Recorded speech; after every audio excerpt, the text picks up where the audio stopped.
ప్రశ్నిస్తే ప్రభుత్వం తట్టుకోలేకపోతోంది. నాగమల్లీశ్వరి అధికారం ఇచ్చిన ప్రజలకు చంద్రబాబు న్యాయం చేయలేకపోగా వారి పక్షాన పోరాడుతున్న వైఎస్ జగన్ వైఎస్ఆర్సీపీ పట్ల కక్షపూరితంగా వ్యవహరిస్తున్నాడు.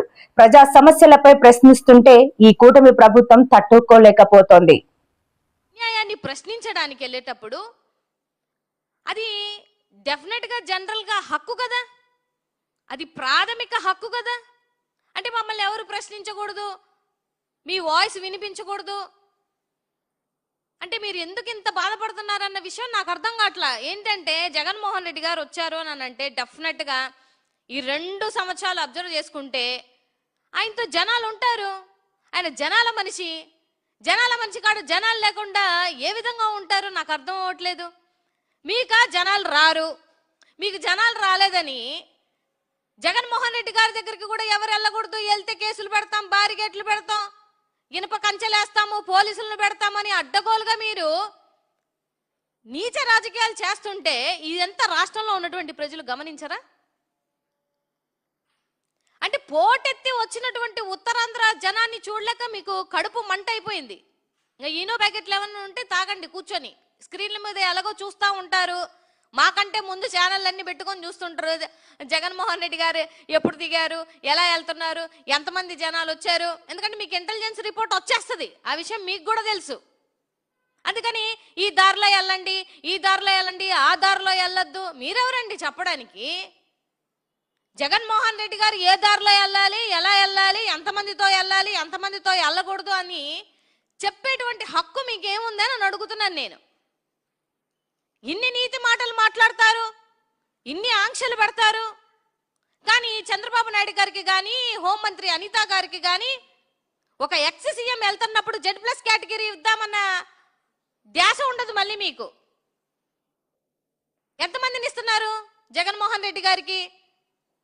మీ ఇంటెలిజెన్స్ రిపోర్ట్ పనిచేయట్లేదా అనిత గారు? జనసంద్రం జగన్మోహన్ రెడ్డి గారికి వస్తుందన్న విషయం మీకు తెలుసు కదా. మరి మీ ఇంటెలిజెన్స్ ఎందుకు పని చేయట్లేదని కూడా ఒకసారి ఆలోచించాలి కదా. అంటే మీ నాయకుడికి ఒక న్యాయం, మా నాయకుడికి ఒక న్యాయమా? అరే ఎంత దారుణంగా ఉందంటే మహిళల్ని కూడా చూడకుండా ఇబ్బంది పడతారు. మహిళా అభిమానులు ఆయనకి చాలా మంది ఉంటారు, చాలా మంది అక్క చెల్లెమ్మలు వస్తారు, వాళ్ళ మీద కూడా కేసులు పెడతారా? ఎక్కడ పడితే అక్కడ నిర్బంధిస్తూ వస్తూనే ఉన్నారు పొద్దున్నుంచి. ఎప్పుడైతే జగన్మోహన్ రెడ్డి గారి పర్యటన ఉంది అని తెలిసిందో అప్పటి నుంచి నీచ రాజకీయాలు చేయడం స్టార్ట్ చేశారు.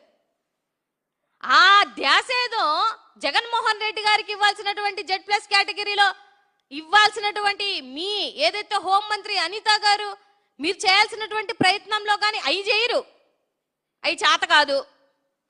రాష్ట్రంలో ఉన్నటువంటి ప్రజలకి కష్టం చెప్తే మీరు పోరు.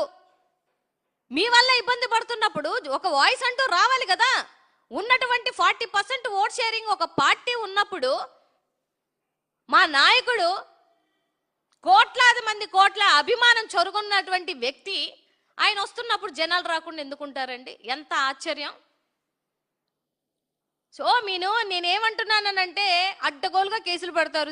సిరి అప్పరాజు గారి యొక్క అబ్బాయి విషయంలో ఎంత తప్పుడు ప్రచారాలు చేశారు. మీ ఐటీడీపీతో కానీ మీకున్న ఫేక్ యూట్యూబ్ ఛానల్స్తో కానీ మర్డర్ కేసులు పెట్టించి వాళ్ళ కుటుంబాన్ని నానా ఇబ్బందులు పెట్టించి ఎక్స్ మంత్రిగా చేసినటువంటి ఒక వ్యక్తిని అరెస్ట్ చేయించారు.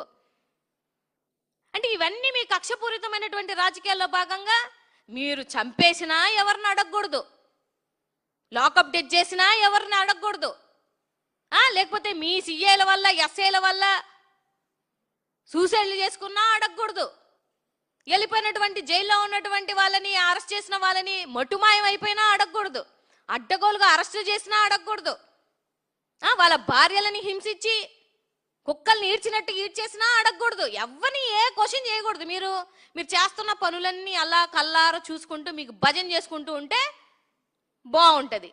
లేదు ప్రశ్నించిన జర్నలిస్టులైనా, మహిళలైనా, నాయకులనైనా, కార్యకర్తలనైనా అందరినీ అరెస్ట్ చేసుకుంటూ వెళ్ళిపోతాం. అసలు నేను ఎక్కడా చూడలేదు జనాలు వస్తే అరెస్ట్ చేస్తామని పోలీస్ డిపార్ట్మెంట్ వాళ్ళు బెదిరిస్తున్నారు, ఈ కూటమి ప్రభుత్వం బెదిరిస్తుంది అని అంటే ఎంత భయపడుతున్నారండి మీరు? నాకు అర్థం కావట్లేదు.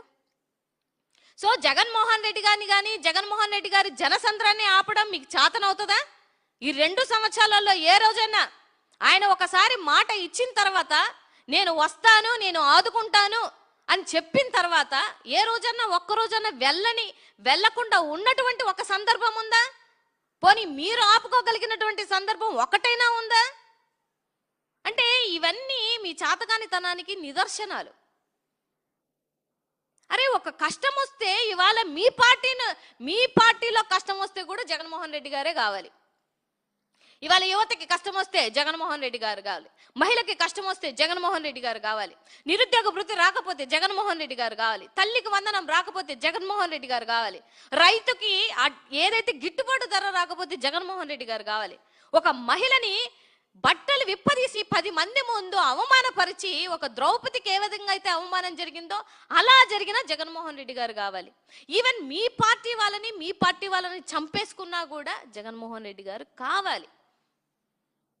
సో అలాంటి వ్యక్తిని ఎంతకని మీరు ఇబ్బంది పడతారు? అలాంటి వ్యక్తి కోసం వస్తున్నటువంటి అభిమానుల్ని ఎంతకని ఇబ్బంది పెడదామని చూస్తారు మీరు?